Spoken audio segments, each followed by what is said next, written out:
গত 20শে মার্চ 2025 রোজার মাসে আমার ফ্যামিলি মেম্বার মাত্র 3 জন, আমি, আমার ওয়াইফ আর আমার একটাই মাত্র সন্তান, আমার মেয়ে। আমরা একসাথে ইফতার করলাম। একসাথে ইফতার করার পরে কিছুক্ষণ রেস্ট নিয়ে আমার ওয়াইফ তার কাজের জন্য ইয়াতে গেল, কর্মসংস্থানে গেল, আর আমি তারাবি নামাজ পড়তে গেলাম। তারাবি নামাজ পড়ে এসে দেখি আমার মেয়েটাকে নির্মমভাবে হত্যা করে রাখছে। দারোয়ানের সহযোগিতায় সে বাসায় ঢুকছে। দারোয়ান কলিং বেল দিছে। দারোয়ান বলতেছে যে আমি 5-6 বার কলিং বেল দিছি। এরপরে আমার মেয়ে নাকি বলতেছে যে কে, ওইটা আমি দারোয়ান। গেটটা খোলার পরে আসামি ধাক্কা দিয়ে ভিতরে ঢুকে গেছে। জাস্ট 15-20 মিনিটের ভিতরে আমার মেয়েটাকে মাইরা বীর ধর্মে হাইটে গেল। 1 বছর হয়ে গেল, কিছুই করতে পারতেছে না প্রশাসন। এমন কোনো জায়গা নাই যেখানে আমরা যাই নাই।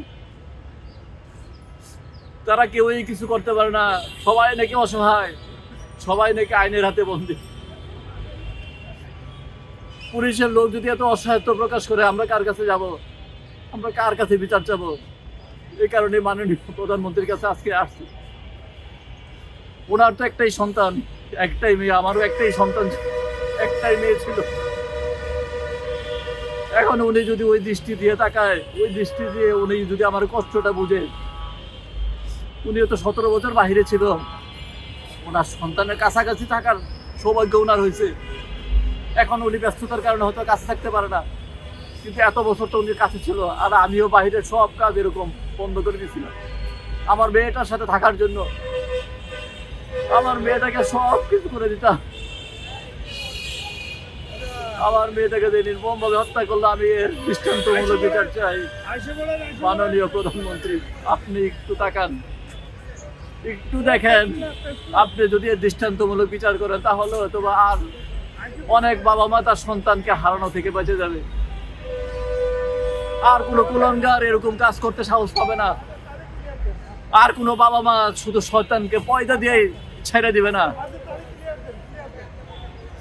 এই হত্যাকাণ্ডের কারণটা কি? মানে কি কারণে এই ঘটনাটা ঘটলো, কিছু কি জানেন? কেন মারছে আরেকটা আসামি বলতে পারবে।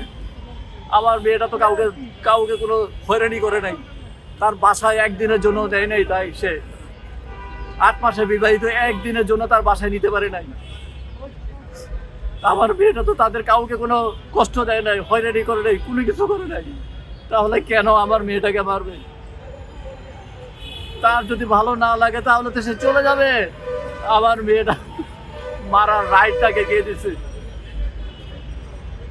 দেশে তো আইন আপনার আছে। পরিচয়টা জানেন একটু? কোথা থেকে আসলেন আপনি, এটা পরিচয়টা জানেন? আমার বাসা আজিমপুর, আসামের বাসা আজিমপুর, চায়না বিল্ডিং। আসামিদের ব্যবসা প্রতিষ্ঠান নিউ মার্কেট, দোকানের নাম আফিনজা জুয়েলার্স। আসামের দেশের বাড়ি হলো ফরিদপুর আলফাডাঙ্গা।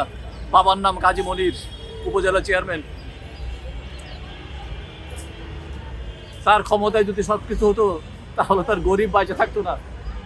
একটার পর একটা হত্যাকাণ্ডই ঘটতো। তার একটা দৃষ্টান্তমূলক শাস্তির, একটা দৃষ্টান্তমূলক বিচারের ব্যবস্থা করেন।